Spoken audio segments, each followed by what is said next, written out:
क्षणशः कणशश्चैव विद्यामर्थं च साधयेत्। क्षणत्यागे कुतो विद्या, कणत्यागे कुतो धनम्। उद्यमेन हि सिद्ध्यन्ति कार्याणि न मनोरथैः। न हि सुप्तस्य सिंहस्य प्रविशन्ति मुखे मृगाः। पृथिव्यां त्रीणि रत्नानि जलमन्नं सुभाषितं।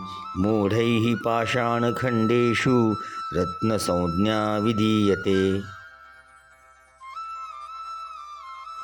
यत्र नार्यस्तु पूज्यन्ते रमन्ते तत्र देवताः। यत्रैतास्तु न पूज्यन्ते सर्वास्तत्राफलाः क्रियाः। विद्या विवादाय धनं मदाय खलस्य शक्ति परपीडनाय।